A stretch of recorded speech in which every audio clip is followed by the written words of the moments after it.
예수의 이름에 능력이 있음을 믿습니다. 예수의 능력이 우리에게 희망이 되고 소망이 되는 줄로 믿습니다.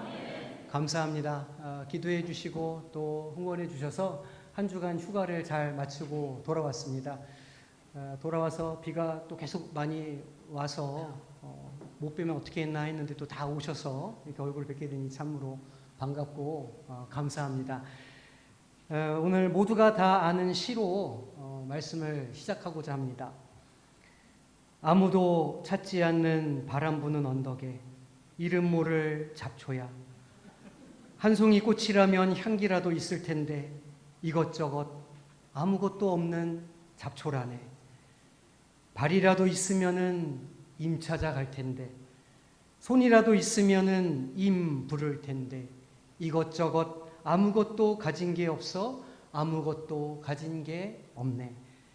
나훈아 선생은 자신의 인생을 잡초에 빗대어서 노래합니다. 가진 것도 없고 할 수 있는 것도 아무것도 없어서 그냥 내가 가치 없는 인생이라 잡초와 같다. 그렇게 빗대어서 노래하는 것이죠. 누가 돌보지 않아도 관심 갖지 않아도 모진 비바람 속에서 홀로 자라나는 잡초에 빗대어서 인생의 고생을 그렇게 노래하고 있습니다.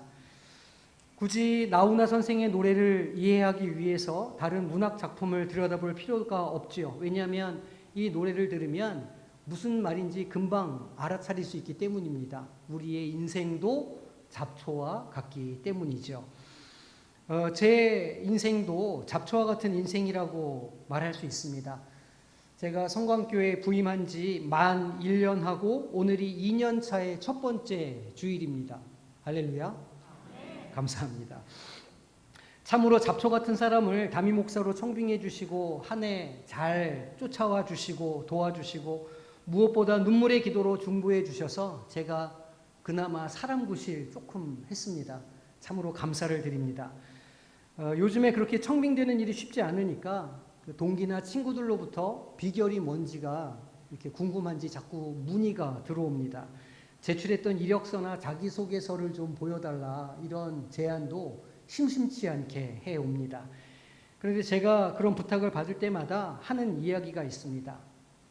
내가 내세울 게 아무것도 없는 사람이다. 몇 가지 이유에서 그렇다. 오로지 하나님의 도우심과 인도하심 때문이다 라고 설명을 합니다.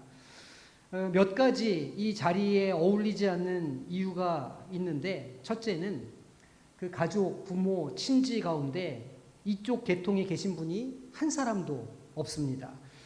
아버지가 어느 교회 목사님도 아니고 친척 가운데 누가 교계에서 힘쓰는 분이 계시는 것도 아닙니다. 한마디로 흙수저와 같다는 것이죠. 둘째는 제가 다닌 서울 모교회가 영향력이 1도 없는 교회였습니다. 예를 들면 영락교회 출신이다, 소망교회 출신이다, 이렇게 할 수 있는 배경이 없습니다. 출신 배경이 전혀 힘이 되지 않는다는 말이죠. 셋째는 제가 신학을 늦게 시작해서 공부할 시간이 많지 않았습니다. 요즘 말하자면 이 신대원만 나와서 저처럼 담임 목사 되는 경우가 전무합니다. 비록 세상 학문을 좀 공부하기는 했지만 신학을 함에는 턱없이 시간이 부족했습니다. 다들 하는 THM이나 PhD 못했습니다. 할 수도 없었기 때문입니다. 가방끈이 짧다는 이야기죠. 넷째는 나이가 꽤 많습니다. 동기들보다 10살이나 더 많게 신학을 늦게 시작했던 것이죠. 다섯 번째 이유는 여기 부산이 본래 제가 살던 곳이 아닙니다. 서울에서 태어나서 서울에서만 40년을 넘게 살았습니다. 부산에는 아는 사람도 없고 기댈 곳도 없습니다. 생면 부지의 땅이었고 사실 그랬기 때문에 부산에 내려왔습니다. 아버지와 친척과 고향 땅을 떠나 주님께서 가라시는 땅으로 왔고 그렇게 이곳에 10년을 살았습니다. 그러니까 이곳이 익숙한 곳, 살아온 곳이 아니라는 말입니다. 5가지를 말씀드렸는데 6번째부터 12번째까지에 어울리지 않는 이유는 2돌이 지난 다음에 말씀드리도록 하겠습니다. 이 무슨 말씀을 제가 드리려고 하는 것이냐면 제 목회자로서의 삶이 잡초와 같다는 것입니다. 그저 우리 모두에게 비를 준비하고 내려주시는 그 은혜만을 바라보면서 바람에 실려 이곳에 심기어진 잡초, 그것이 제 인생이라 할 수 있습니다. 그래서 군인으로 비유하자면 저는 장교 출신은 아닙니다. 현장에서 잔뼈가 굵은 원사 정도 된다, 그렇게 생각하시면 되겠습니다. 하지만 잡초와 같은 제 삶을 원망하거나 싫어한 적은 없습니다. 어쨌거나 저의 삶은 하나님의 인도하심을 따르는 삶이었고 그 가운데 풍성한 은혜를 누려왔고 오늘도 누리고 있기 때문입니다. 자신의 삶을 한번 돌아보시기를 바랍니다. 우리 가운데 누가 내 인생은 화원에 잘 가꾸어진 꽃과 같아요 라고 말할 분이 얼마나 있겠습니까? 특히 우리 부모님 세대가 얼마나 많은 고생을 하시면서 잡초와 같이 살아오셨을까요? 이곳 부산은 우리 근대사에 있어서 아픈 기억이 아주 많이 있는 곳입니다. 전쟁 이후 각지에서 모여든 피난민들이 정부치고 사는 곳이었습니다. 가족들과 뿔뿔이 흩어진 채 영도다리 아래 가족을 찾는 종이 쪽지를 붙이고 그렇게 살피며 함께 모여 살았습니다. 출신 지역과 또 과거는 묻지 않은 채 그렇게 서로를 의지하며 산 중턱까지 삶의 보금자리를 만들며 살아온 것이죠. 그렇게 이곳에서 자녀들을 양육하고 이제 그 자녀들이 잘 장성하여서 대가족을 이루고 살아가고 있는 것 아닙니까? 참으로 잡초와 같은 인생이었으리라 그렇게 생각합니다. 그 고생과 눈물을 누가 알겠습니까? 돼지국밥이, 밀면이 그 고생스러웠던 시절 우리가 먹었던 음식입니다. 아무런 도움 없이 오롯이 혼자의 힘으로 살아내신 것 같지만 아닙니다. 하나님께서 잡초와 같은 인생들에게 해를 내려주시고 비를 내려주셔서 아버지로 우리를 이끌어 주신 줄로 믿으시기를 바랍니다. 오늘 말씀을 통해서 그 하나님을 다시 한번 확인하고 경험하는 복된 시간이 되시기를 소망합니다. 지난주에도 말씀드렸지만 예수님께서 주로 사역하셨던 이 갈릴리 지방의 농부들은 좋은 밭에서 나오는 풍성한 결실에 대해서 잘 알고 있었습니다. 가버나움, 고라신, 벳세다 이곳을 잇는 이 게네사렛 평야는 화산 폭발로 이루어진 곳입니다. 그래서 제주도처럼 현무암이 오랜 세월을 거쳐서 풍화되어서 비옥한 충적토가 되었습니다. 게다가 이 약간 검은색의 충적토는 햇빛을 흡수해서 온기를 오래 간직했죠. 게네사렛 평야는 초실절이 가까이 오면 가장 먼저 보리가 익는 지역이기도 했습니다. 그래서 이곳 보리는 성전 초실절 제사에 먼저 드려지는 영광을 누리기도 했습니다. 더 남쪽에 있는 예루살렘의 산지에서는 한 달이나 두 달 정도가 지나야 보리가 열매를 맺었기 때문입니다. 실제로 이 비옥한 게네사렛 평야에서는 1년 중에 10달 내내 쉼없이 추수가 이어졌다고 요세푸스는 기록합니다. 게네사렛 평야의 토양은 농부에게 최대 40배의 수확을 안겨주었습니다. 그런데 예수님께서는 비유의 말씀을 통해서 100배의 열매를 얻게 될 것이라 그렇게 말씀해주고 계시는 것이죠. 오늘 본문에 등장하는 가라지는 밀밭에 흔히 섞여나는 잡초를 말합니다. 우리나라에서는 흔히 독보리라고 불리는 식물인데 맛이 매우 쓰고 먹을 경우에 구토와 현기증을 일으키기도 합니다. 크기는 60cm에서 120cm 정도까지 자라면서 잎은 밀과 비슷하고 이삭은 가늘고 꽃이 많이 피는 것이 특징입니다. 또 나달의 크기와 모양이 밀과 비슷하기 때문에 이 전문가가 아니고서는 구별해내기가 쉽지 않습니다. 예수님께서 가라지를 자랄 때까지 뽑지 말고 그냥 두어라 라고 하신 이유는 추수 때가 되면 알게 됩니다. 추수할 무렵이 되면 밀은 이삭이 연그러서 무게 때문에 고개가 숙여지지만 이 가라지는 이삭이 많이 달리지 않기 때문에 꼿꼿하게 고개를 들고 있게 됩니다. 농부들은 추수 때가 가까워지면 이 머리를 고추 세우고 있는 가라지의 윗부분을 잘라 모아서 태우게 되죠.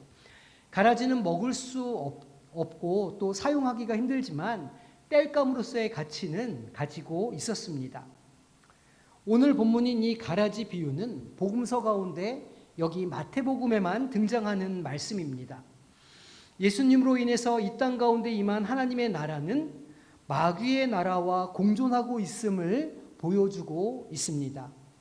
예수님의 천국 선포와 마귀의 천국 거부가 공존할 수 있고, 그 좋은 예가 바로 이스라엘이 예수님의 말씀을 듣지 않는 것이었습니다.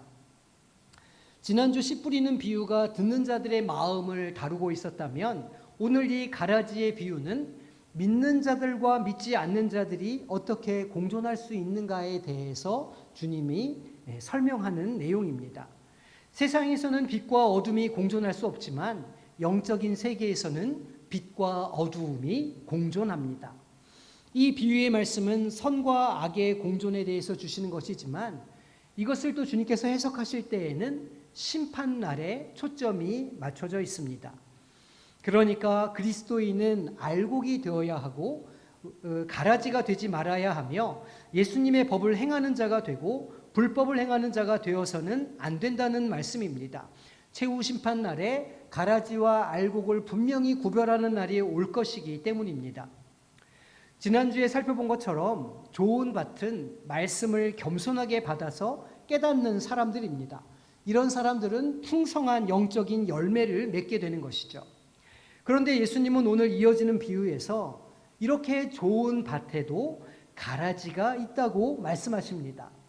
사람들이 잘 때에 원수가 가라지를 덧뿌리고 가기 때문입니다. 결국 가라지도 다른 곡식들과 함께 자라나게 됩니다. 종들은 가라지가 자란 것을 의아해하며 주인에게 그 이유를 묻는 것이죠. 이것은 마지막 심판 때 성도와 불신자가 공존하는 이유에 대한 질문입니다. 종들의 질문에 주인은 원수가 와서 곡식에 가라지를 덧뿌리고 간 것이라 말합니다. 이 가라지는 곡식들과 함께 자라면서 뿌리가 곡식에 영향을 미칩니다. 또 뿌리가 곡식의 뿌리와 엉키기 때문에 가라지를 뽑으면 곡식까지 상하게 됩니다. 이것을 알고 있는 주인은 가라지를 그냥 두라 말합니다. 가라지는 추수 때 뽑혀 불살라지게 될 것이라 주님께서 말씀하는 것이죠. 예수님은 당시의 청중은 예수님이 하나님의 나라를 선포하셨을 때 사회에 혁명이 일어나서 빛의 아들들과 어둠의 아들들이 즉시 구분될 것으로 기대했습니다. 하지만 예수님께서 하나님의 나라를 선포하신 이후에도 겉으로는 세상의 모습이 이전과 달라진 점이 전혀 없이 그대로 유지되고 있었습니다. 이런 당혹스러운 현실 때문에 이 비유를 선포하신 것이죠. 이 비유는 유대인 청중들에게 다음과 같은 미스테리를 이해할 수 있도록 해 주었습니다. 하나님의 나라는 분명히 빛의 아들들과 어둠의 아들들을 구분할 것이다. 그러나 그 구분은 최종적인 것이다. 본질적으로 그러한 구분은 이미 주님의 오심으로 시작되었지만 마지막 심판 때에 온전히 완성될 것이다 라는 겁니다. 겨자씨 비유나 누룩 비유의 의미를 아시는 것처럼 하나님의 나라는 이미와 아직의 긴장 관계에 있습니다. 이미 임한 하나님의 나라는 분간하기가 쉽지 않습니다. 하지만 온전한 하나님의 나라가 완성될 때에는 그 차이가 분명하게 드러나게 될 것이죠. 지금은 비록 악한 자의 아들들과 구분되지 않더라도 의인들은 미래에 해와 같이 빛나게 될 것이라, 이러한 미래는 최후 심판과 함께 임할 것이라 주님께서 해설해 주고 계십니다. 오늘 우리는 이 말씀을 접하면서 주님께서 주시는 두 가지의 경고를 새겨야 합니다. 첫 번째 경고는 좋은 밭이라고 할지라도 계속해서 기경하고 깨어 있어야 한다는 점입니다. 지난주에 좋은 밭이 되기 위해서는 굳어있는 마음을 까 뒤집어야 한다, 기경해야 한다고 말씀드렸습니다. 그것은 꽤 고통스럽고 지난한 과정입니다. 스스로를 개혁해내는 일이기 때문입니다.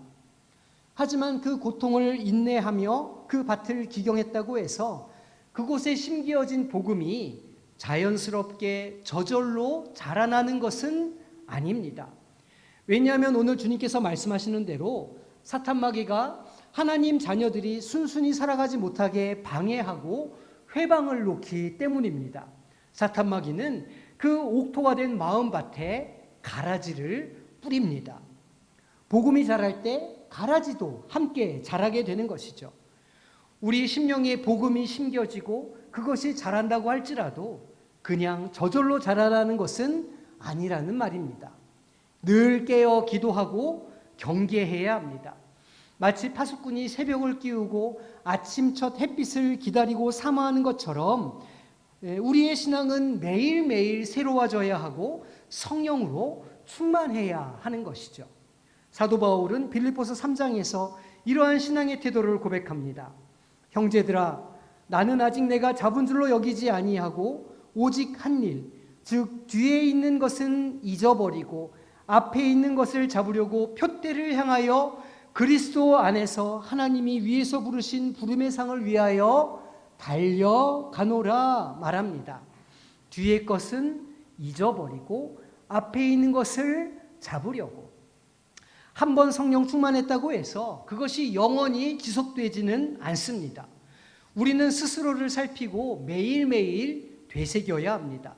우리의 삶의 주인이 예수 그리스도라는 사실, 내 삶의 목표가 예수 그리스도라는 사실, 내 삶의 방식이 그리스도를 닮아 있어야 한다는 이 진리를 매일매일 살피고 돌아봐야 하는 것이죠.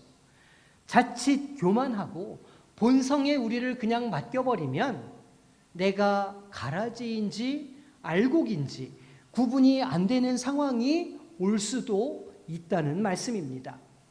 그것이 우리에게 공동체가 필요한 이유이기도 하죠. 자기 눈에 들어있는 들보는 보지 못하게 될 때, 남의 티끌은 보이는 때 스스로 자각하지 못하면 신앙의 동지가 그것을 이야기해주고 깨닫게 해줄 필요가 있다는 말입니다. 좋은 밭을 기경했다면 이제 그 밭에 가라지가 자라지 않도록 늘 깨어 성령 충만을 구하며 복음의 진리를 굳게 붙잡는 성도님들이 되시기를 소망합니다.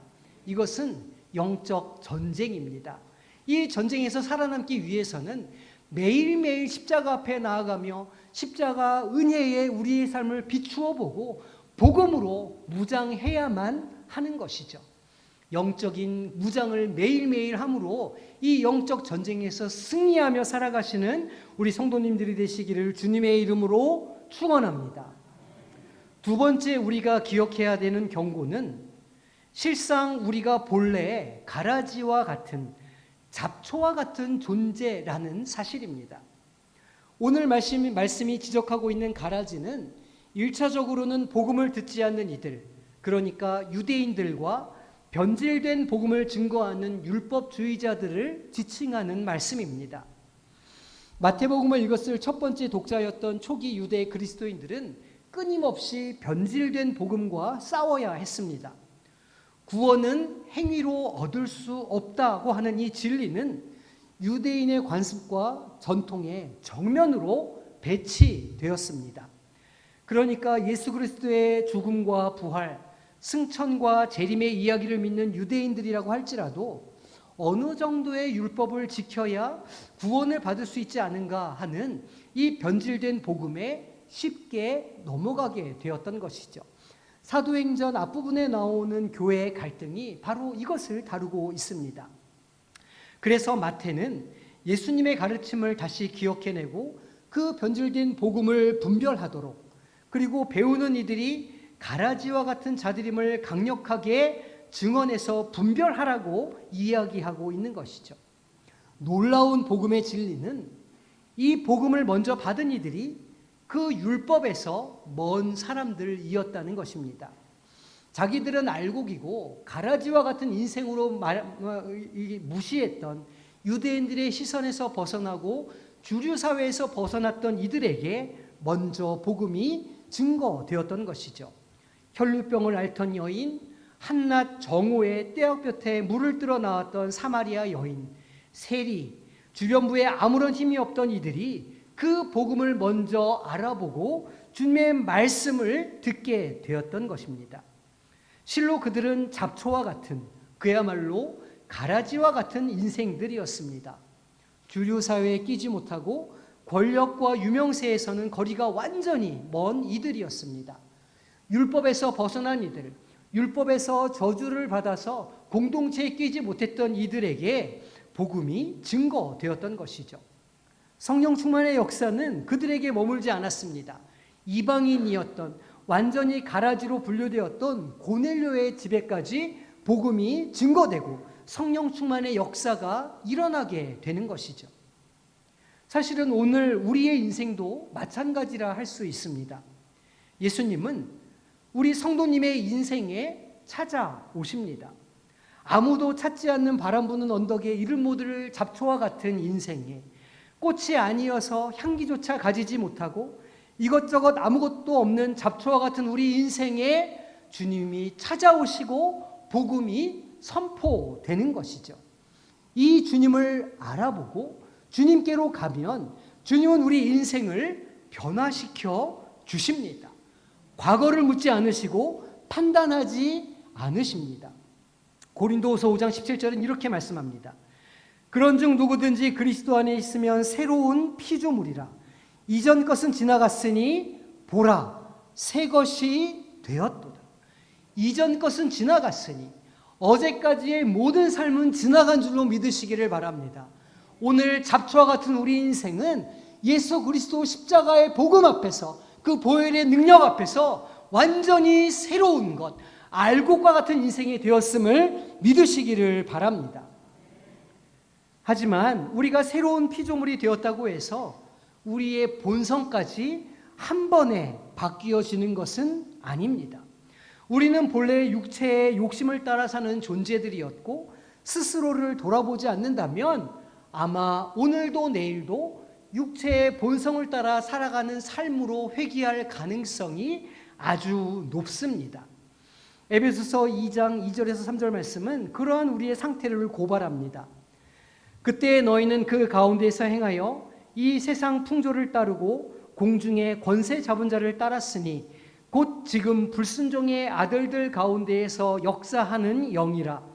전에는 우리도 다 그 가운데에서 우리 육체의 욕심을 따라 지내며 육체와 마음에 원하는 것을 하여 다른 이들과 같이 본질상 진노의 자녀이었더니, 본질상 진노의 자녀라고 하는 이 진리를 우리는 기억해야 합니다.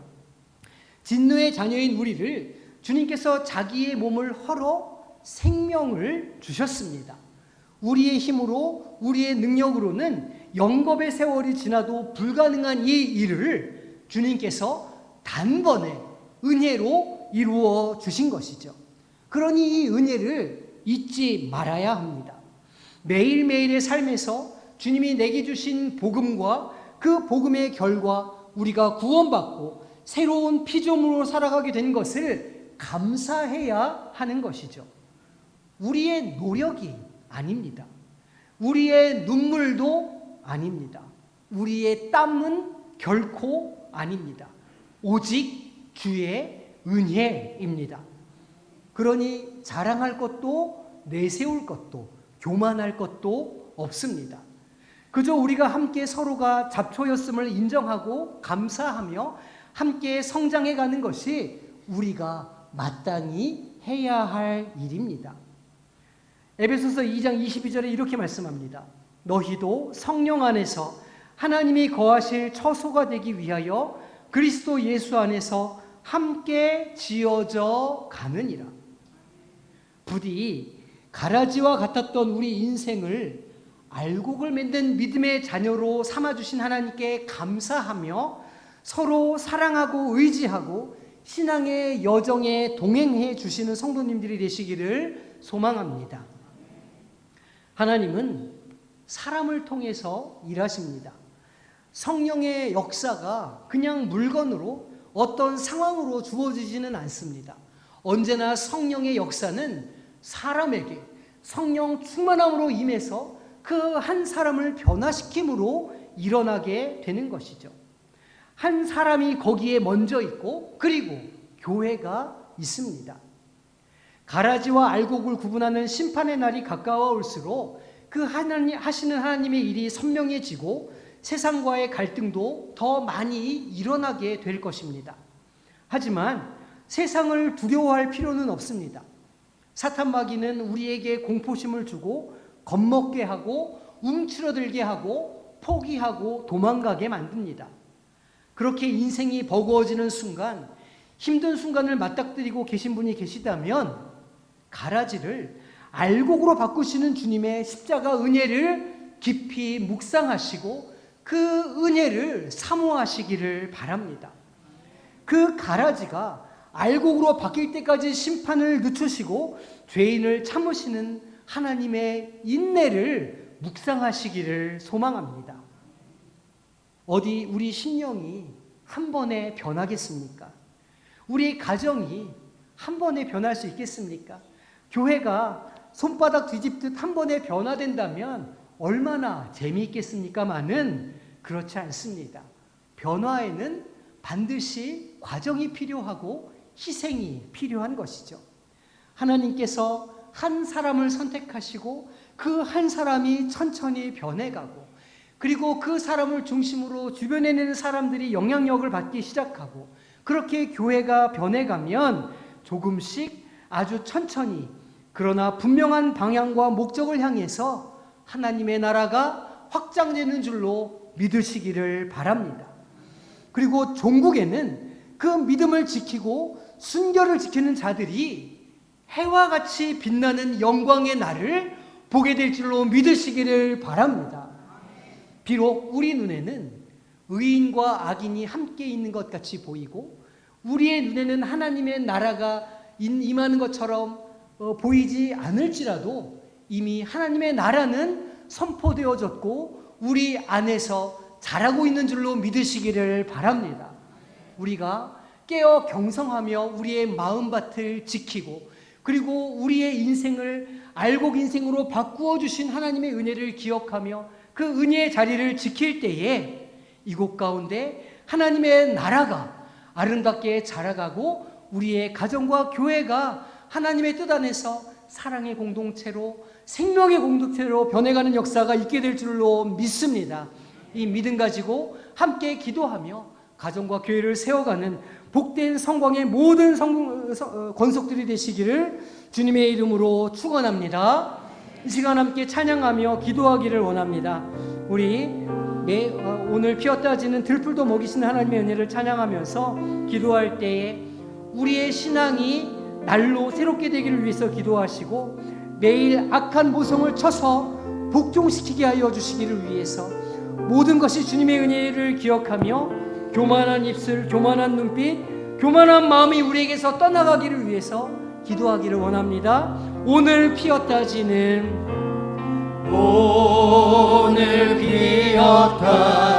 들풀도 먹이시는 하나님의 은혜를 기억합니다. 들풀도 아멘. 입히는 하나님, 진흙 같은 이 몸을 진흙 같은 이 몸을 정금 같게 하시는 하나님, 정금 같게 하시네. 다시 한번 찬양합니다. 오늘 피었다 지는 오늘 피었다 지는 들풀도 입히는 하나님, 들풀도 입히는 하나님, 진흙 같은 이 몸을 진흙 같은 이 몸을 정금과 같이 변화시켜 주시는 하나님, 정금 같게 하시네. 아멘. 푸른 하늘을 나는 푸른 하늘을 나는 새들도 먹이는 하나님, 하물며 우리랴 하물며 우리랴 염려 필요 없습니다. 염려 필요 없네. 우리 다시 한번 고백할까요? 오늘 피었다 지는 오늘 피었다 지는 들풀도 입히는 하나님, 들풀도 입히는 아멘. 주님 그렇습니다. 진흙 같은 이 몸을 진흙 같은 이 몸 정금과 같이 변화시켜 주십니다. 아멘. 정금과 함께 하시네. 푸른 하늘을 나는 푸른 하늘을 나는 새들도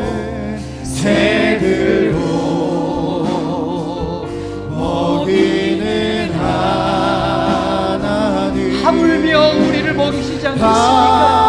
하물며 우리냐 염려 필요 없네. 우리 마음속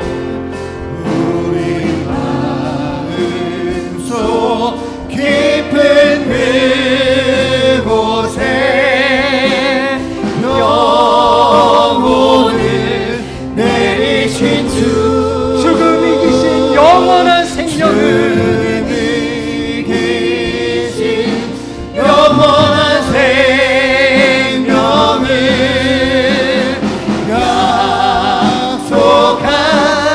약속하시었네. 오늘 피었다 지는 들풀도 이기는 하나님 진흙 같은 이 몸을 정금과 함께 하시네. 진흙 같은 이 몸을 진흙 같은 이 몸을 정금과 함께 하시네. 이 시간 함께 기도며 나가기를 소망합니다. 주님, 가라지와 같은 잡초와 같은 우리 인생을 선택하시사 우리를 알곡으로 변화시켜 주시고 정금과 같이 변화시키는 그 은혜를 기억하기를 소망합니다. 매일매일 약한 본성을 차서 복종시키게 하시고 모든 것이 주님의 은혜임을 기억하게 하여 주옵소서. 교만한 입술, 교만한 눈빛, 교만한 마음에서 떠나가게 하여 주시고 교만한 영들이 떠나게 하여 주시옵소서. 그래야 주님의 은혜 가운데 살아가는 복된 영혼들 되게 하여 주시옵소서. 우리 주님의 이름 부르고 기도하며 나아가겠습니다. 주여, 아버지 하나님, 우리를 불쌍히 여겨주시고 우리의 심령 가운데 그 주님의 은혜를 사모할 수 있는 은혜를 가하여 주시옵소서. 우리의 심령과 마음을 주장하여 주사 아버지 하나님, 우리의 인생이 주님 안에서 알곡과 같은 인생으로 바꿔주시는 은혜 가운데 오게 하여 주시고 아버지 하나님, 우리를 새롭게 하시고 우리를 온전케 하시며 이전 같은 일을 새롭게 하시는 그 주님의 은혜를 늘 기억하며 살아가게 하여 주시옵소서. 모든 주님의 은혜를 기억하며 가길 소망합니다. 우리의 교만함을 꺾어주시고 교만의 영들이 떠나가게 하여 주시옵소서. 아버지 하나님, 우리의 심령과 마음 가운데 주님의 하신 일들을 사모하며 늘 기도의 자리, 경건의 자리에 머물게 하여 주시고 주님께서 우리가 행하신 일들을 바라보며 하나님께 영광 돌리는 삶을 살 수 있도록 주여 역사하여 주시옵소서. 우리를 입히시고 먹이시며 새롭게 하시고 늘 살기로 인도하여 주시는 주님의 손에 붙잡히기를 소망합니다. 성령 충만을 구하며 살아가게 하여 주시고 성령 충만을 삼하여 살아가게 하여 주시옵소서. 그래서 잡초 같은 우리 살리의 자리가 생명으로 넘치는 알곡의 자리로 알곡의 인생을 바꾸게 하여 주시고 해와 같이 빛나는 영광의 날을 보게 하여 주시옵소서. 내리시오 주 주는 이기신 영원한 생명을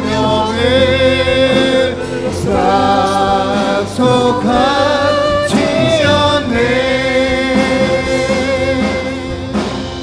오늘 피었다 지는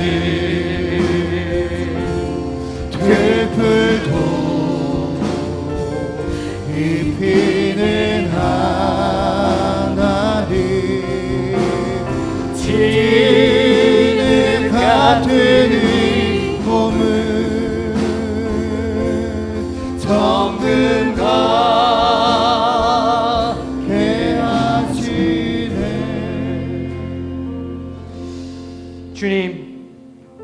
지난 삶을 돌아볼 때에 그 잡초와 같은 우리 삶 가운데 주님께서 은혜를 베풀어 주시고 살려주시고 동행하여 주셔서 오늘까지 이르렀음을 다시 한번 고백합니다.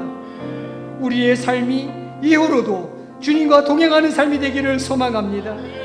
의지할 것 없고 잡초와 같은 우리 인생 가운데 주님께서 동행하여 주실 때에 그 연약함이 강함으로 바뀌고 가라지가 알곡으로 바뀌는 역사가 있게 될 줄로 믿사오니 우리의 인생 가운데 동행하여 주시옵소서. 매일매일 십자가의 은혜 아래 거하게 하여 주시고 교만하지 않으며 주님께 순종하며 살아가는 한 주간 될 수 있도록 주님 역사하여 주시옵소서. 지금은 우리 구주 예수 그리스도의 은혜와 아버지 하나님의 끝없으신 사랑하심과 성령의 동행하시고 위로하시며 살 길을 내어주시는 역사하심이 우리의 심령 가운데 주님의 말씀으로 새롭게 되어 매일매일 주님과 동행하며 살아가 아름다운 열매를 많이 맺기로 작정하는 이 자리에 머리 숙인 모든 주의 자녀들 위해, 그 가정과 직장과 사업과 학업 위에, 군 복무 중인 청년들과 병상에 있는 지체들 위해 지금부터 영원토록 함께 하시기를 간절히 축원하옵나이다. 아멘.